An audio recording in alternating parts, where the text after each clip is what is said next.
नमस्कार, आदाब मित्रों, दोस्तों। मैं आपका अपना विक्रांत राजलीवाल आज आप सबके सामने अपने प्रथम ऑनलाइन प्रकाशित उपन्यास भोंडा एक कहानी जो दिल को छू जाए के उपरांत अपने दूसरे ऑनलाइन उपन्यास शंकर मदारी हृदय को छूती हुई एक दिलचस्प कहानी के साथ आप सबके सामने उपस्थित हुआ हूं। आज मैं आप सबको शंकर मदारी का फर्स्ट एपिसोड पहला भाग सुनाने जा रहा हूं और ऐसी उम्मीद करता हूं आपको शंकर मदारी हृदय को छूती हुई एक रोमांचक कहानी, एक दिलचस्प कहानी का फर्स्ट एपिसोड पहला भाग अवश्य ही पसंद आएगा। इससे पहले कि मैं उपन्यास का आगाज करूं, आपसे कहानी के कुछ पात्र और किरदारों से आपका परिचय तारुफ कराना चाहूंगा, जिस दौरान मैं यह कहानी इस उपन्यास, एक दिलचस्प उपन्यास का आगाज करूंगा, उस समय आप उन पात्रों के साथ अपने हृदय के एहसासों के साथ में जुड़ सकें। तो कहानी के मुख्य पात्र इस प्रकार से हैं। शंकर एक खेल तमाशा दिखाने वाला एक अय्याश मदारी, अक्कड़ सिंह एक कड़क दरोगा, फूल कुमारी कहानी की एक मुख्य पात्र जो अपनी मित्र मंडली की नेता और सबकी प्यारी है, प्रेरणता, बाहू और गुटकू मित्र मंडली के सदस्य मित्र हैं, भैरव और बिजली शंकर के बंदर जिनमें नर बंदर भैरव और मादा बिजली है, ब्रिजमोहन एक धनी किसान जो फूल कुमारी का पिता है, विपक्षा देवी फूल कुमारी की माता, हयात शंकर मदारी की मृत बच्ची का नाम है, खोटकलाल कला एवं साहित्य विभाग के मंत्री भानु प्रताप का सहायक, पोपटलाल भाया मुसाफिर खाने का मुंशी जो एक अय्याश भी है। अन्य कुछ पात्र इस प्रकार से हैं। दरबान कुछ स्थानीय निवासी जो मजमे में शंकर मदारी का खेल तमाशा देखते हैं, मदिरालय का कर्मचारी, भोजनालय का मालिक, कुछ रंग रंगीले मुसाफिर जो मुसाफिर खाने में ठहरे हुए हैं।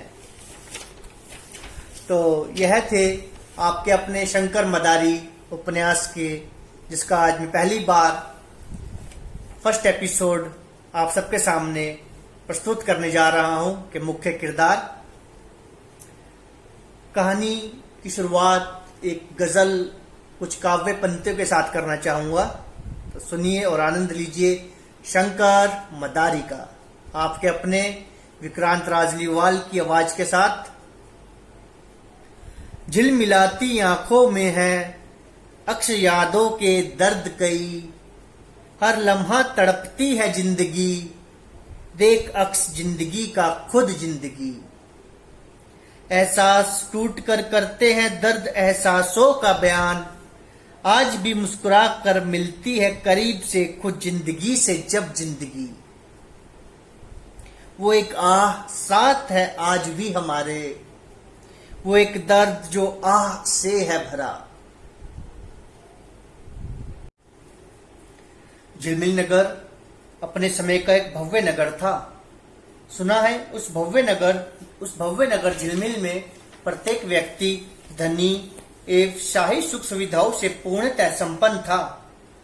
यह कहना अत्यधिक कठिन था कि भव्य झिलमिल नगर अपनी राजशाही भव्यता से अधिक भव्य था, जहाँ अपने मनमोहक प्राकृतिक सौंदर्य से। भव्य नगर के एक ओर ऊंचे ऊंचे विशालकाय मनमोहक पर्वत थे और उनके मध्य से झिलमिलाकर गिरते हुए दुग्ध रंग के विशालकाय झरने। वहीं दूसरी ओर हरे भरे घंघोर वन और वन से सटे भव्य नगर के धनी साहूकारों के समृद्ध बाग बगीचे। इन सब प्राकृतिक सौंदर्य को चार चांद लगाती हुई झिलमिल नगर की कल छल छल करते हुए बहती हुई मशहूर झिलमिल दरिया, जो ऊंचे ऊंचे पर्वतों से झिलमिलाकर गिरते हुए दुग्ध रंग के विशालकाय झरनों के बहते जल से मिलकर बनी थी, जो हरे भरे वन के बीचों बीच से गुजरते हुए भव्य झिलमिल नगर के धनी साहूकारों के उन समृद्ध बाग बगीचों को सींचते हुए भव्य नगर को छूते हुए दक्षिण दिशा में बहती थी। संपूर्ण झिलमिल नगर इसी झिलमिल दरिया के शीतल मीठे जल से अपनी प्यास को तृप्त करता था। इसी कारण इस झिलमिल दरिया की महिमा अत्यधिक मूल्यवान हो जाती है। वहीं भव्य झिलमिल नगर के धनी लोग सदियों से अपने अत्यधिक सौम्य स्वभाव के कारण दूर दूर के राज्यों तक एक विशिष्ट सम्मान के पात्र सिद्ध होते आए थे। आखिर ऐसा हो भी क्यों ना। वह दौर था भव्य झिलमिल नगर की असीम भव्यता और शान शौकत का, जिसका उस दौर में हर कोई कायल था। भव्य झिलमिल नगर का वासी होना अर्थात अपने आप में ही कोई विशिष्ट उपाधि से कम ना था।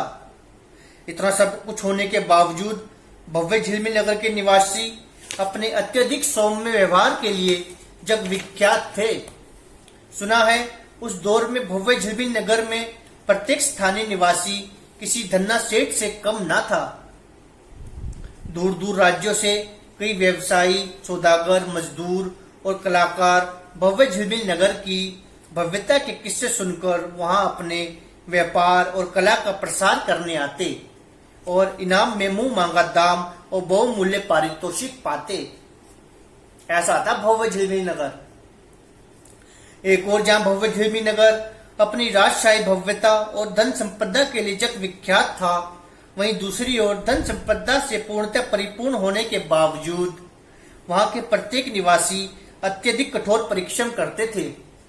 शायद इसी कारण मंदी के दौर में भी राजशाही भव्य झिलमिल नगर अपनी भव्यता में दिन दूनी रात चौगुनी बढ़ोतरी प्राप्त कर संपूर्ण संसार को हैरान किए हुए था। अरे, एक खास विषय तो मैं आपको बताना ही भूल गया। जी हाँ, आपने सही ही समझा। वह खास विषय है राजशाही भव्य झिलमिल नगर की के मशहूर बालक। जी हाँ, बालक।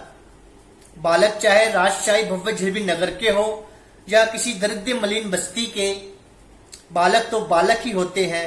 एक और कठोर परिश्रम करने वाले अत्यधिक सौम्य व्यवहार के लिए जग विख्यात भव्य झिलमिल नगर के धनी निवासी, तो दूसरी ओर राजशाही भव्य झिलमिल नगर के विश्वविख्यात शिक्षा गुरुकुल में उच्च कोटि की शिक्षा ग्रहण करते वहां के अत्यधिक सौम्य और मासूम बालक। इस प्रकार से नित्य प्रतिदिन की क्रिया और प्रतिक्रिया को दोहराते हुए कला साहित्य से संबंधित दूर दराज के विद्वानों एवं कलाकारों से मनोरंजन प्राप्त कर उन्हें मुंह मांगा पारितोषिक देते हुए भव्य झिलमिल नगर के राजवंशियों एवं सेठ साहूकारों समेत वहां के निवासियों के दिन सुख शांति से गुजरते हुए व्यतीत हो रहे थे। हर कोई अपने आप में पूर्णतः संतुष्ट और प्रसन्न दिखाई देता था।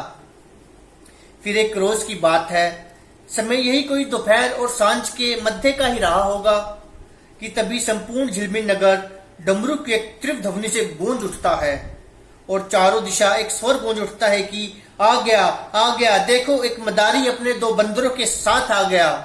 यूं इस प्रकार से भव्य झिलमिल नगर में एक नए उत्साह की लहर दौड़ जाती है। क्या तो बच्चे और क्या बूढ़े और क्या जवान, हर कोई उस मदारी के आगमन से अत्यधिक उत्साह से भर जाता है। आज बहुत समय के उपरांत यूं अचानक से भव्य झिलमिल नगर के व्यस्त जीवन शैली में एक बहुत ही रोमांचक और मनोरंजक परिवर्तन सहज ही उत्पन्न हो गया था। उस मदारी के उन 2 नटखट बंदरों को देखकर बच्चों का तो हंस हंस कर बुरा हाल था, वहीं नवयुवक तो उन बंदरों को देखकर खुद बंदर हुए जा रहे थे। कभी तो वह उन्हें देखकर किलकारी मारते तो कभी सीटियां, जिसके प्रत्युत्तर में वह दोनों बंदर, जिनमें एक बंदरियां थी जो बहुत ही जोरदार तरीके से अपने बड़े बड़े दांतों को दिखाते हुए किटकिटाने लगते थे। अभी वह मदारी नगर के मुख्य द्वार से होते हुए मुख्य बाजार के से गुजर ही रहा था कि तभी नगर के दरोगा हक्कड़ सिंह अपने बड़े से चेहरे पर स्थित अपनी इन बड़ी बड़ी नुकीली मूछों को, भद्दी मूछों को ताव देते हुए उस अनजान मदारी को रोकते हुए कड़क आवाज से कहता है कि रुको, कहां जा रहे हो। एकदम से नगर दरोगा हक्कड़ सिंह के उस विशालकाय शरीर को अपने समीप देखकर और उसकी उस रोबदार आवाज को सुनकर वह मदारी अत्यंत भयभीत होते हुए जहां का तहां वहीं ही रुक जाता है। तब नगर दरोगा हक्कड़ सिंह पुनः उस पर अपना रोब गांठते हुए कि तुमने बताया नहीं कि कहां जा रहे हो और नाम क्या है तुम्हारा। तब वह मदारी अत्यधिक विनम्रता के साथ कहता है कि जी साहब, मेरा नाम शंकर है, शंकर मदारी, और मैं पड़ोस के राज्य खिरातगंज से यहाँ इस भव्य नगर में अपना खेल तमाशा दिखाने के वास्ते आया हूँ। अभी वह मदारी शंकर नगर दरोगा के सवालों का जवाब दे ही रहा था कि इतने ही समय में उसके इर्द गिर्द चारों ओर एक भीड़ सी जमा हो जाती है और उस भीड़ में शामिल हर व्यक्ति यही कह रहा था कि तमाशा दिखाओ, तमाशा दिखाओ, तमाशा दिखाओ। नगर निवासियों का ऐसा उत्साह देखकर नगर दरोगा हक्कड़ सिंह स्थिति को बेकाबू होने से पूर्व ही एक बार पुनः बीच में अपना दखल देते हुए उत्साही नगरवासियों को समझाते हुए कहता है कि कृपया आप सभी सम्मानित नगरवासी नगरजन शांत हो जाएं। अभी तो इस मदारी का भव्य झिलमिल नगर में आगमन हुआ ही है। जल्द ही राज आज्ञा पत्र प्राप्त करने के उपरांत यह अपना खेल तमाशा भी दिखाएगा, परंतु अभी के लिए आप इसको मुसाफिर खाने की ओर प्रस्थान करने दीजिए। भव्य झिलमिल नगर के कड़क दरोगा हक्कड़ सिंह की बात सुनकर वह भीड़ तितर बितर हो जाती है। तदोपरांत नगर दरोगा हक्कड़ सिंह एक कड़क आवाज के साथ उस मदारी से रूबरू होते हुए उससे कुछ वार्तालाप करता है कि देखो मदारी, ऐसा प्रतीत होता है कि तुम पहली बार भव्य झिलमिल नगर में अपना तमाशा दिखाने के लिए आए हो। नगर दरोगा की ऐसी रोबदार आवाज और गठीला शरीर देखकर वह मदारी, जिसका नाम शंकर था, कुछ अधिक ही भयभीत हो जाता है। तब खुद को कुछ संभालते हुए वह कहता है कि जी साहब, मैंने भव्य झिलमिल नगर की भव्यता और यहाँ के चकाचौंध कर देने वाले शाही बाजारों की चर्चा को बहुत बार सुना था। यहाँ के महान राजवंश के दानी व्यक्तित्व की ख्याति तो दूर दूर तक विख्यात है। इसीलिए मैं भी अपना खेल तमाशा दिखाने के लिए बहुत दूर से चलकर यहाँ आया हूँ। तब नगर दरोगा हक्कड़ सिंह अपनी रोबोली मूंछों पर ताप देते हुए शंकर मदारी से कहता है कि ठीक है, परंतु ध्यान रहे, राज दरबार से आज्ञा पत्र प्राप्त करने के उपरांत ही तुम भव्य झिलमिल नगर में अपना खेल तमाशा दिखा सकते हो, उसके बिना कदापि नहीं।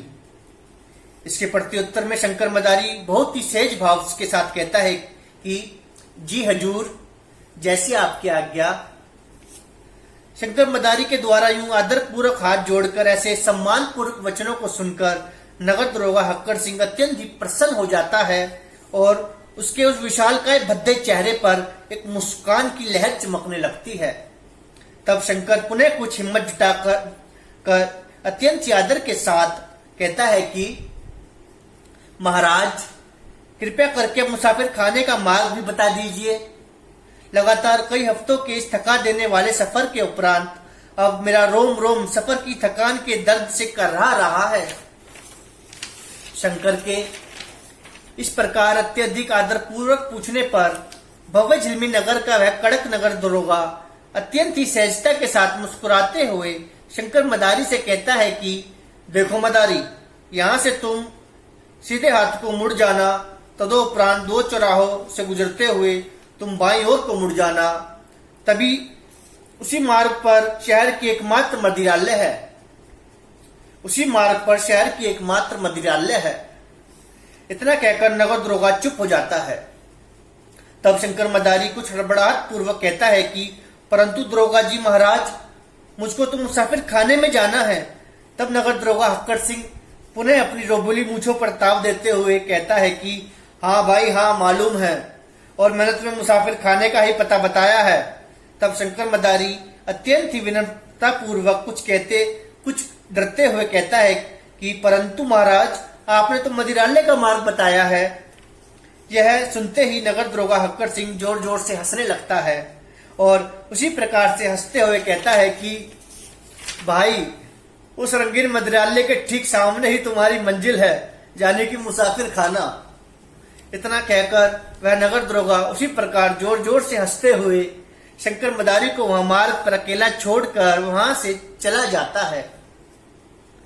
नगर दरोगा के ऐसे व्यवहार से पहले तो शंकर मदारी कुछ हैरान होता है, फिर स्वयं भी हंसने लगता है और भव्य झिलमिल नगर के उस रंगीन मदिरालय, मेरा मतलब मुसाफिर खाने की ओर प्रस्थान कर जाता है। वहीं दूसरी ओर भव्य झिलमिल नगर के एक धनी किसान ब्रिजमोहन के घर में उसकी इकलौती 8 वर्षीय पुत्री फूल कुमारी भोजन हेतु अभी बैठी ही थी कि तभी घर के द्वार पर फूल कुमारी के मित्र मंडली के मित्र एक जोरदार दस्तक लगाते हुए उसको पुकारते हैं कि फूल, अरे फूल, क्या तुम घर पर ही हो?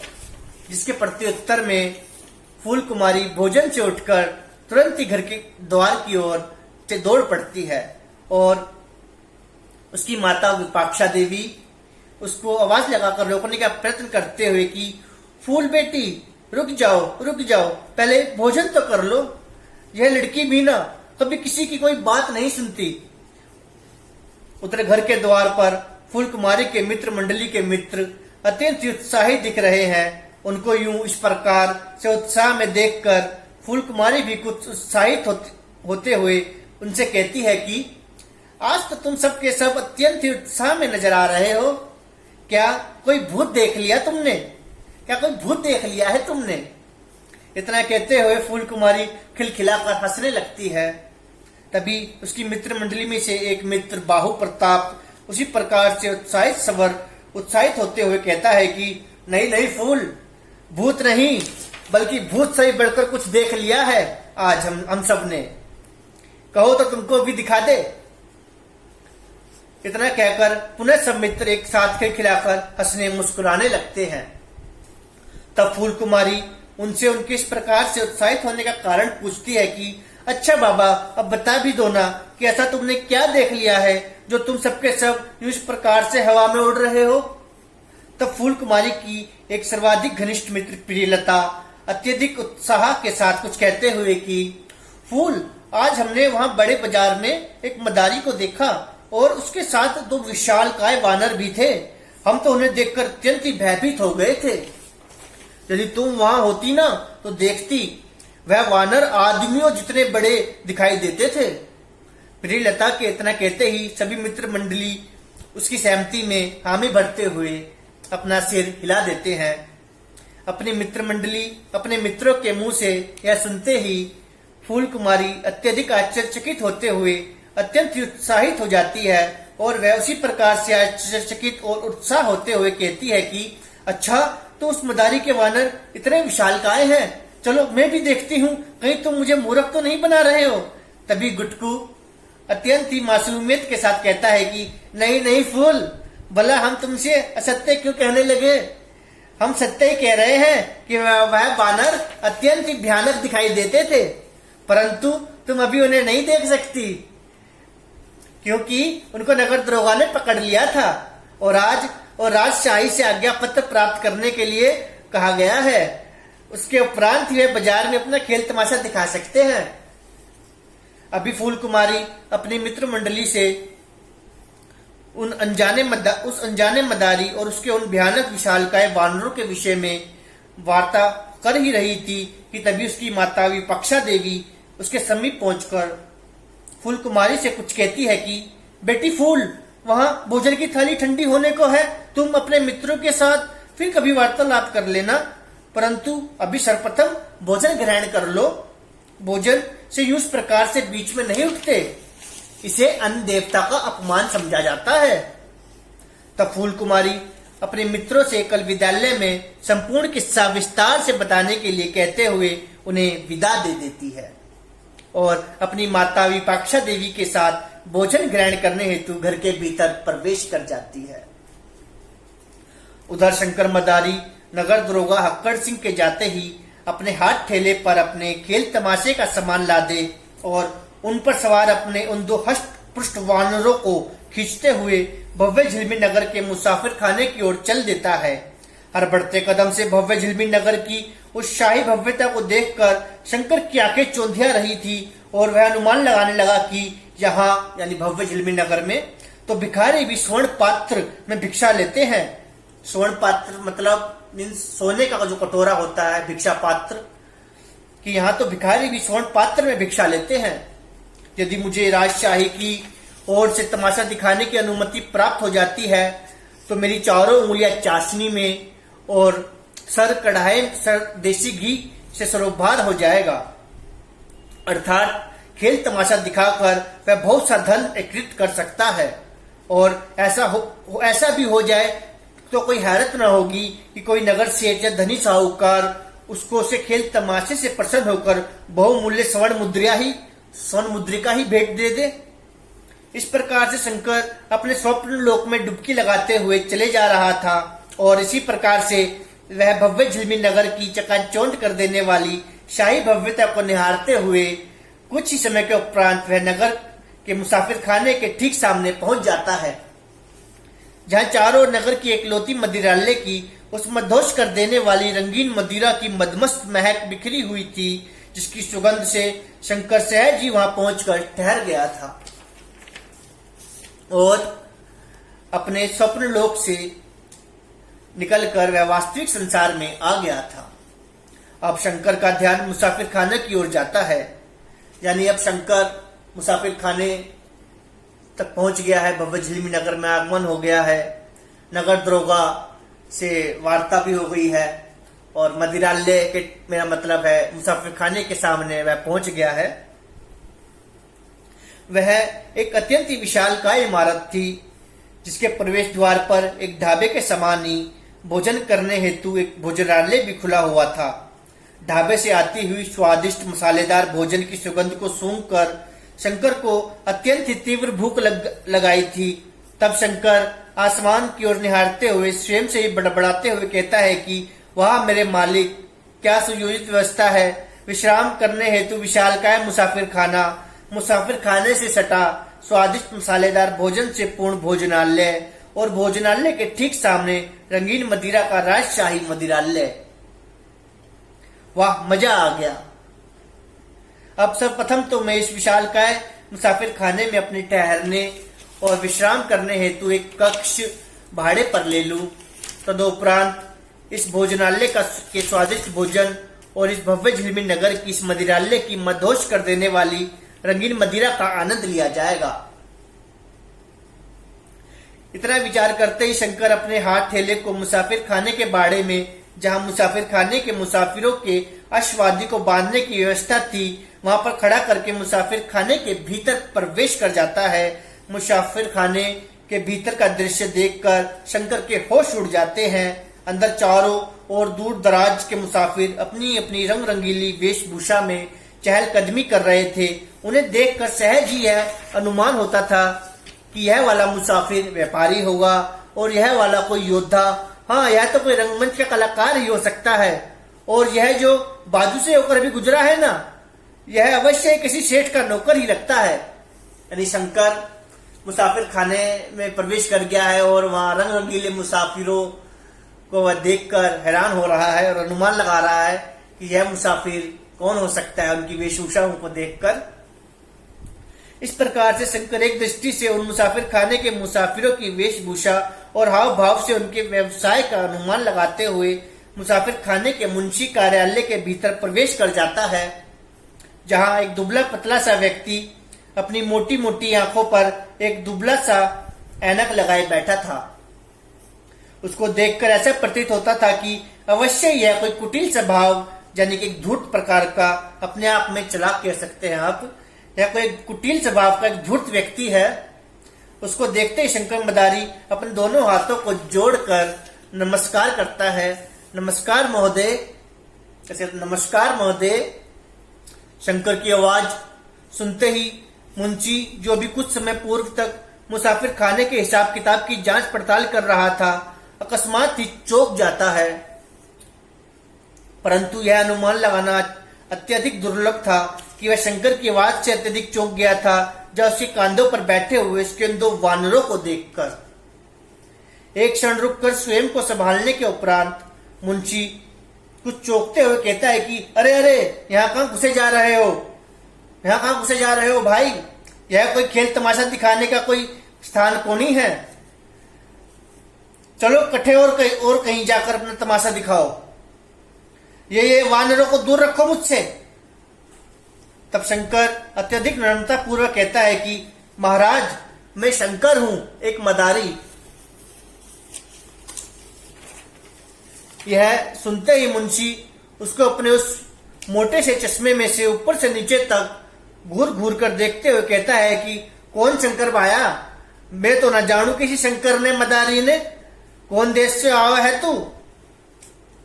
तब शंकर मुसाफिर खाने के मुंशी को बताता है कि महाराज, मैं दूर देश खैरातगंज से आया हूं, मेरा मतलब है कि आया हूं यहाँ अपना खेल तमाशा दिखाने के लिए। यदि एक कक्ष मिल जाता तो मैं अपने सफर की थकान उतार लेता। शंकर की बात सुनकर मुंशी अपने चेहरे के पीछे से उसको देखते हुए बताता है कि देखो बाया, पहले तो मैं महाराज कोणी अठो को मुंशी हूं, और दूसरी बात यह है कि मैं तने तो कक्ष दे सकूं हूं, परंतु शंकर कुछ परेशान होते हुए, परंतु क्या महाराज, मेरा मतलब मुंशी जी। मुंशी अब भी उसी प्रकार से, देख बाया, मैं तने तो कक्ष दे सकूं, परंतु यह तेरे वानर ना बाया ना, मन्ने दूसरे मुसाफिरों का भी ध्यान रखनो है। यह सुनते ही शंकर कुछ हड़बड़ा सा जाता है और फिर स्वयं को कुछ संभालते हुए लगभग रुआंसों से सवर से कहता है कि मुंशी जी, आप तो बहुत ही दयालु हैं और हम जैसे मुसाफिरों के लिए आप ही राजा धीराज महाराज, साक्षात महाराज हैं। आप चाहे तो क्या नहीं हो सकता, कृपया कुछ दया कीजिए, भला मैं अपने इन दो मासूम वानरों को लेकर कहाँ जाऊंगा। दया। यानी शंकर मदारी मुंशी, जो मुसाफिर खाने का मुंशी है, एक कुटूल स्वभाव का व्यक्ति, उससे अपने लिए कक्ष के लिए गुजारिश विनती कर रहा है। शंकर की ऐसी दयनीय स्थिति देखकर मुंशी का हृदय कुछ पिघल जाता है और उसके द्वारा स्वयं को महाराज जैसे अत्यंत ही शाही और सम्मानित शब्दों के साथ संबोधित करने से वह अत्यंत ही प्रसन्न भी हो गया था।